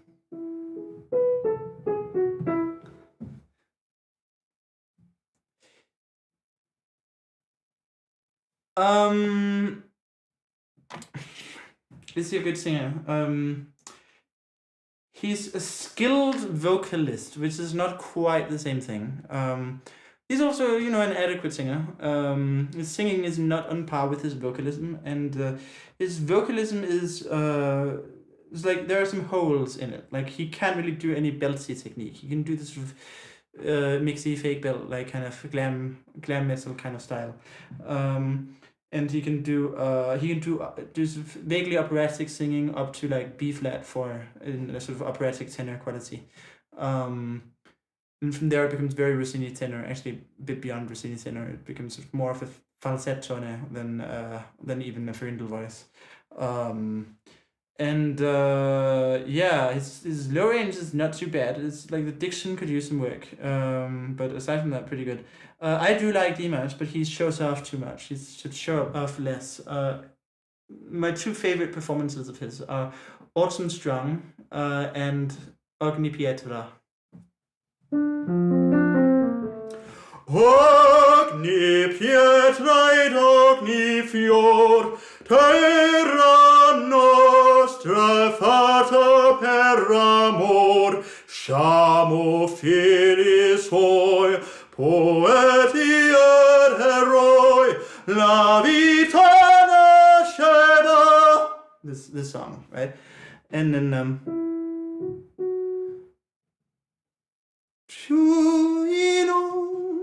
no, he doesn't in falsetto.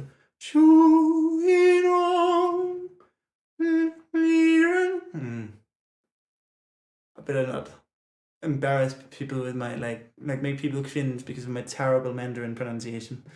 Well, actually, it's usually fine in speech, but not in singing. But I can say, for example, 你叫什么? And 一二三四, which I've been told is pretty good, but I don't know if that's true. Maybe they were just being polite.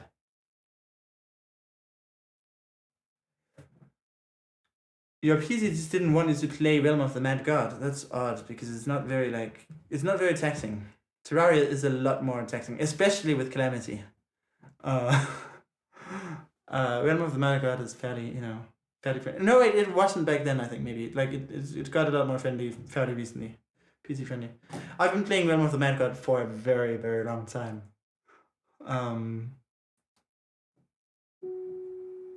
I've also been playing Minecraft for a very long time. I was, as a matter of fact, one of the first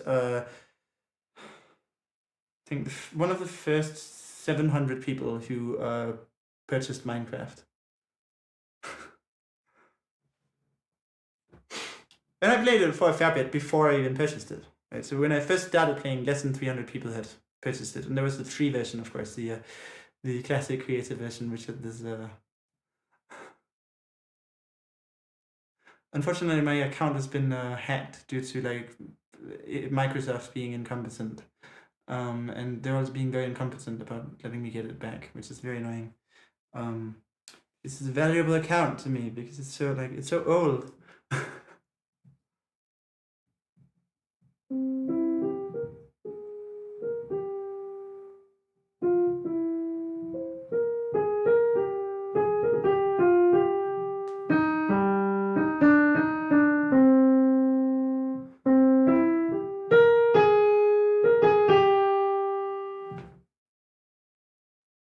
Hush now, my baby, be still now. Hush now, my baby, be still, love, don't cry. Sleep as you're rocked by the stream.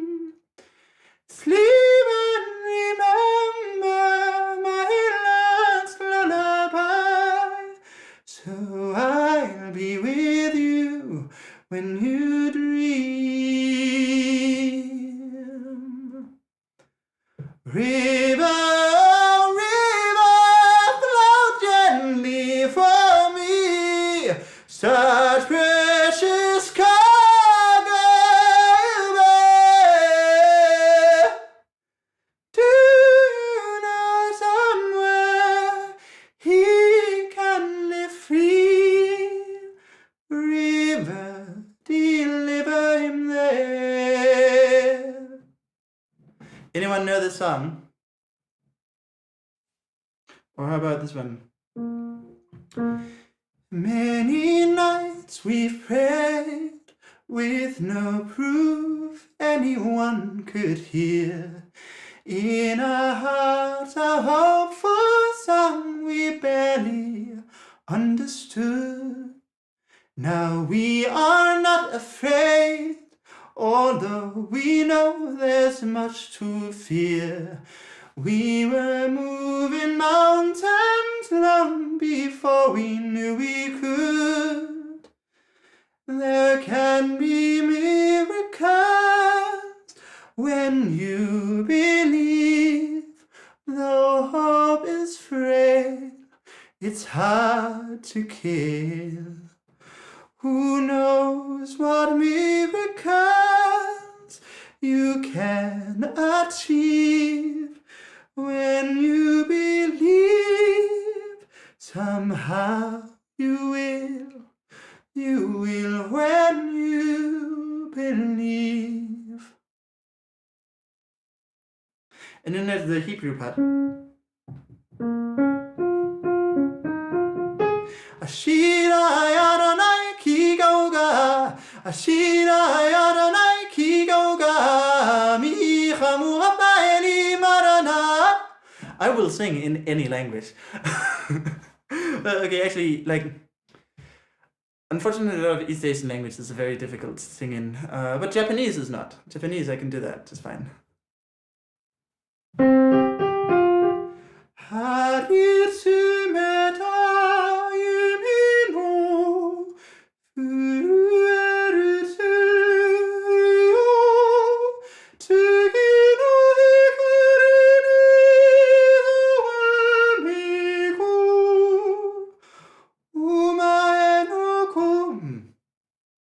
Not good registration. Hang on. Umae no kokoro. Oh, anyone know Lilium from Elfenlied?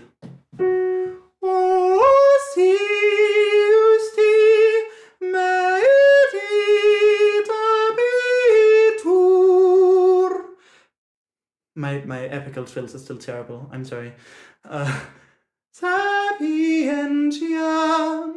et linguae eius loquitur indicium peatus virgi sufertem tentationem quoniam cum proparus fuerit et bien coronam vita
It doesn't normally go like that. It doesn't have the chest voice part. It just sort of repeats, still in falsetto. But I find it more fun to just make it very desperate and belty suddenly at the end.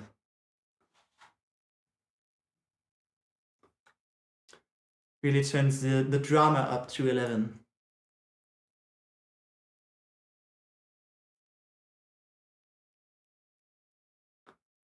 So, how many people are still watching? Because now we've hit the 2 hours mark. So I think I'm about to end the stream and cook some dinner, which will take a while to cook because I'm cooking lasagna with a homemade bechamel sauce. If you all haven't tried that, you should try that. Okay. Anybody else still here? Anybody who's in the chat? I have 5 other viewers, but I don't know if any of you are in the chat. But if anyone has some last minute questions, then feel free to ask them. That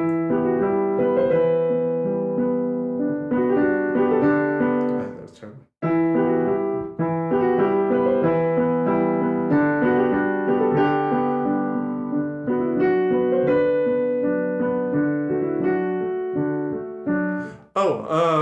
Vocal fold length, I don't think it matters much. I think basically the longer your vocal folds, the louder you will need to be to achieve the same timbres as somebody with shorter vocal folds. That's my suspicion.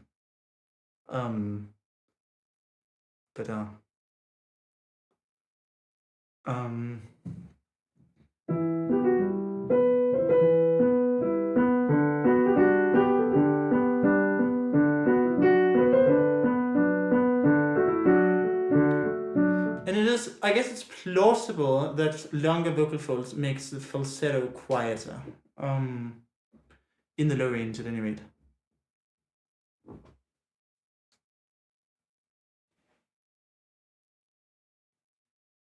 Dan Skills, are you reacting to the belty part there of the elfin lead sound?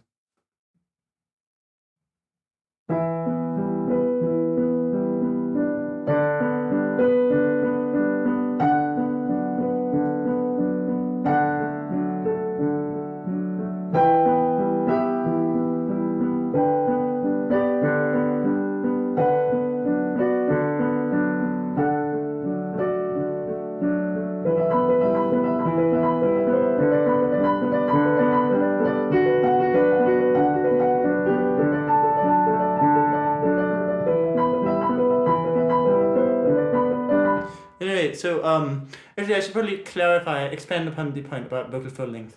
So when you have pitch limits, it's always and everywhere due to resonance phenomena. Like pitch limitations, pitch ceilings, as I like to call them, are always and everywhere a resonance phenomenon.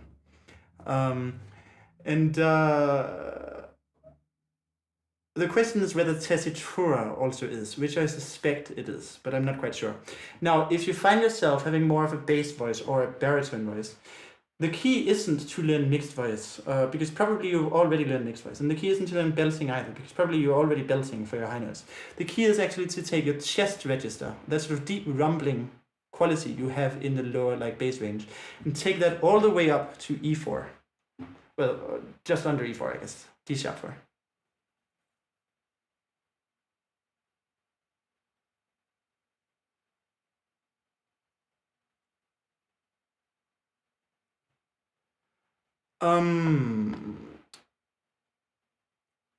Depends on what you mean by consistent tone. So I like to think of it more as an E by being lame, by sort of very lame singing. Otherwise there will have to be you can sort of achieve it by sort of pressing a lot and not singing very loud. But if you just want an even tone, I'd say the key thing is this sort of there's an inversion happening around E4 and an inversion of the chiaroscuro, right? So there's here it's like a dark-ish background color, bright vowels. So I get a lot of space there, but aside from that, it brightens, right? higher, like more toothy, often a higher larynx in the higher range, but only, well, actually, no, I guess the larynx goes down a bit. But yeah, incorporate that into your technique, that shift there, instead of like doing it gradually.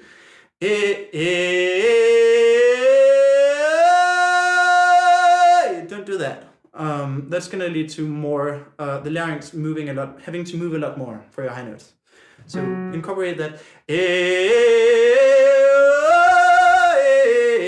and then you take it higher. And then the next step is to learn to do closed belting in the high range. So instead of learn to do